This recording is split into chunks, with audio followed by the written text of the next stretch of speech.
because of her slogan that she's going to fight crime, when in actuality she hasn't fought any crime for us as homeowners. Now, what she's allowed these banks to do is make a settlement, $8.5 billion. Kamala Harris has not even been accountable for the last settlement. Most homeowners have not seen any parts of that money. Besides that, most homeowners would rather stay in their home. So you as an elected official, you're elected to protect us and serve us. It is our human right for housing. It is not a privilege. It is not something that is given to us. It is a human right. It is a basic need, housing and shelter. Along with the settlement that Kamala Harris has agreed to, I am confused as to why we are not indicting, why we are not prosecuting, why are we not sending these banks to jail. They are knowingly, openly admitting their crime, their fraud upon us, upon the people. They are knowingly admitted it. And what we're doing is allowing them to get a slap on the hand, a slap on the wrist, and we're allowing them to pay their way out of it. Well, it's not fair because the American people can't pay their way and stay into their homes. This system has been so corrupt and there's no one standing up to do anything about it. Again, these are elected officials. We need to think about who we're electing, and the next time we go to the polls, if they're not working in our favor, they don't need to be in the position they're in. Please allow me to entertain you for just a second. I have something. Trillions of dollars lost worldwide, the collapse of dozens of national economies, including the near collapse of our own here in the United States. Millions of homes are in foreclosures. Millions of people are homeless. $750 billion in taxpayers' bailouts, as well as multiple insurance claims on their louses. There has been less than billions of dollars paid in settlements from our own Justice Department.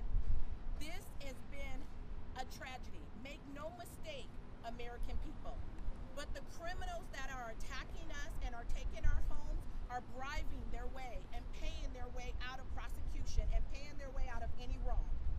The American homeowners have the right. We have suffered under physiological and psychological stress and terror from the banks, being evicted, sheriff's department coming and knocking on your door at 6 a.m. in the morning. We have the right to home. Article 25 of the Human Rights Declaration guarantees all people the right to home, the right to own a home. Not a tent, but to own a home where you can feel safe and you can feel secure. The homeless rate in California is steadily increasing. The sad part about this is the average age of the homeless rate right now is the age of 6.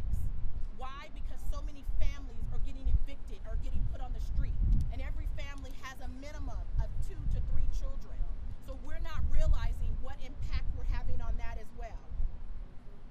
We must take back our homes. The banks purposely targeted a particular generation, a particular group of people, Black and Latinos. This was no accident. This was planned exploitation of us by subprime mortgages and other predator lending practices to exploit our dreams of having and owning an American home. Our government had made it abundantly clear that they have absolutely no intention on defending our human rights. Our laws have failed us as a people and have failed to protect us.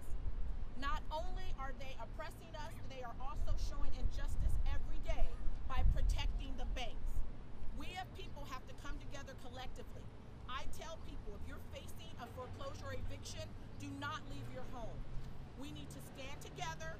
We need to fight back with these banks. And the sad tragedy of it is, we also have to fight back with our lawmakers. Because instead of our lawmakers putting the gloves on and getting a little dirty, they'd rather sit behind a desk, sign with a silver pen for a settlement that does no justice to the homeowners. Thank you.